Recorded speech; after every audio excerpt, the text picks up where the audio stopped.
Hello, my fellow deviants. My name is Alex, and welcome to eSpot. But before we get started, go ahead and hit that subscribe button and the little bell icon to stay notified. And with that, let's get started.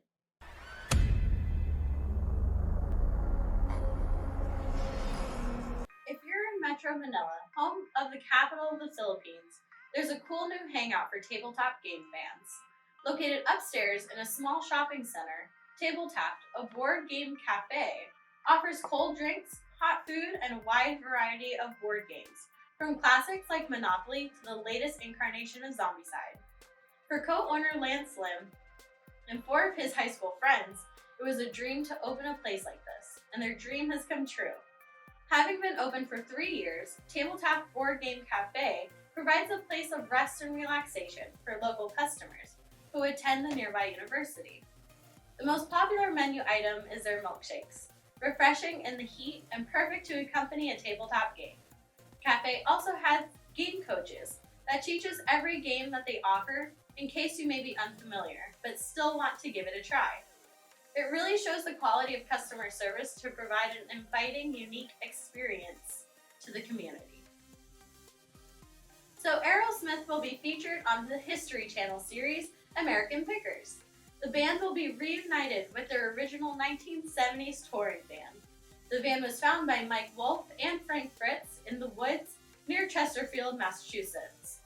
The van was reportedly purchased for $25,000, and after restoring it to its original condition, viewers will see Wolfe and Fritz deliver and reveal the vehicle to Aerosmith during a new episode, filmed in Las Vegas, where the band are currently playing shows as part of their Juices Are Wild residency at the Park Theater at Park MGM Hotel. You can watch this episode next Monday, the 8th, at 8 p.m. on History Channel. It's been said that there is a lack of consistency in Days Gone storytelling, one that fatally compromises the credibility of the world far more than occasional technical hitch. After one of the shortest and easiest shootouts in the game, a character goes from absolutely hating you to deciding to run a camp together. Also question St. John's moral code, which forbids him from letting unarmed women to come to any harm when he's happy to shoot female martyrs in the face mere moments later. And not only that, but he later lies about his wife's name when it's tattooed in giant letters on his neck. Anyway, there's a number of things that don't really make a lot of sense. Some speculate that the story in Days Gone suffered because it crashed up against the limitations of sandbox storytelling. And it could possibly be because of the game's open world concept. So what are your thoughts? So there's a juicy rumor about Destiny 3. It's been leaked that the game is to release fall of next year, and that it's introducing a brand new darkness element and a brand new type of open world that focuses on faction-oriented gameplay between Dark and Light Guardians. The game's storyline is about the Second Collapse, where the Veil, a race of interdimensional beings, want to use the light to resurrect the Formless One. Until then, Bungie is making Destiny 2 a free-to-play experience for all players on every platform: PlayStation 4, Xbox One, PC, and Stadia. And the name is changing to Destiny New Light. So if you thought Stan Lee's last cameo would be in SpiderMan Far From Home, I hate to say that's just not true. Director John Watts has revealed that Far From Home Stan Lee cameo was never in the works. Watts suggests that Lee's declining health, as well as the obvious endpoint of Avengers Endgame, both contributed to a lack of desire to film a Spider-Man Far From Home Stan Lee cameo. Actually, his 22nd and last cameo was in Avengers Endgame, where he drove past the 1970s airbase yelling "Make love, not war." It still remains to be seen whether Far From Home will at least include some sort of Easter egg. But if Stan Lee can't be there in person, you better believe he'll be there in spirit in some way. It seems that Stan Lee's final goodbye in the MCU will come in the shape of this week's Avengers Endgame re-release. In it, we're getting an as-yet unseen Stan Lee tribute. So here's hoping Far From Home will also include a fond farewell of its own. Ace Comic-Con in Seattle in Seattle was this past weekend and featured a panel from your favorite endgame characters.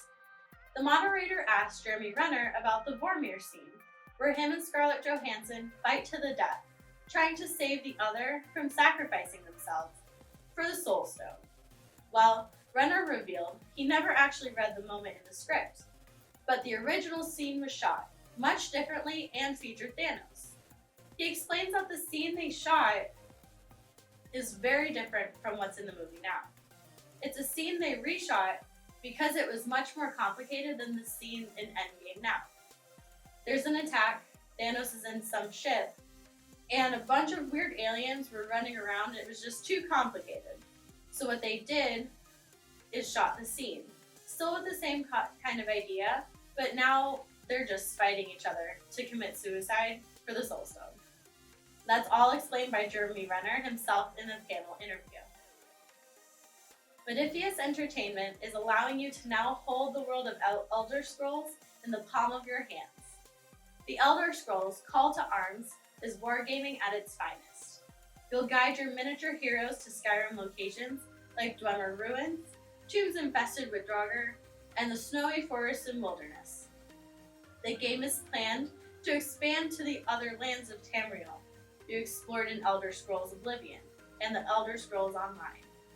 Like Skyrim, you can play your own way, whether that means seeking treasure, an adventure, completing quests, or participating in battle. Elder Scrolls Call to Arms is planned for a winter 2019 release. Auto chess is quite the gaming breakout recently, with almost 90,000 players currently enjoying DOTA Underlords.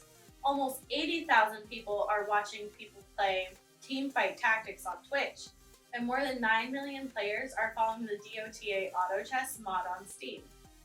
Auto chess has little to do with real chess, outside the game taking place on an 8x8 checkerboard. A better description for the genre would be a turn-based strategy game, all about team composition and unit placement. Games consist of 8 players, fighting each other in randomized 1v1 matches. Players place heroes on the board at the start of each round, and the heroes battle automatically. The game that started the trend, DOTA Auto Chess, isn't a full game, but rather a DOTA 2 community mod.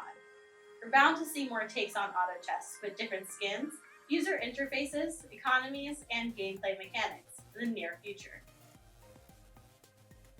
God of War was one of the best games of 2018, winning approximately 10,000 awards last year, and that's largely because of its story. A more human, vulnerable Kratos and his endearing son Atreus managed to tell an enchanting father-son tale. Game director Cory Barlog explained at the recent Game Live conference in Barcelona that Kratos was almost cut from the game entirely, and later on, so was Atreus. Barlog says Kratos was very unliked, and when the son Atreus was introduced, he was also just as unpopular. He also explained that it really needed to boil down to a few simple rules to prevent players' experiences from sucking. As we know now, the final player experience did not suck, and both Kratos and Atreus are to thank. Hello Games founder Sean Murray explains why he'd rather update No Man's Sky than make a sequel. He says the studio is committed to supporting the game for the foreseeable future. Not only that, but Murray would rather support the game than make a sequel for it. Starting fresh might sound appealing, giving the game's troubled launch, but Murray says updating the game also comes with certain freedom and excitement. Before Hello Games, Murray worked at Burnout developer Criterion, and his experience there shaped his stance on sequels. With No Man's Sky, Murray would rather deliver innovation through iteration. He says it's fun to look at what features we don't support right now, and just go after that. So that's all we have for today. Thank you all so much for watching, and as always, stay devious.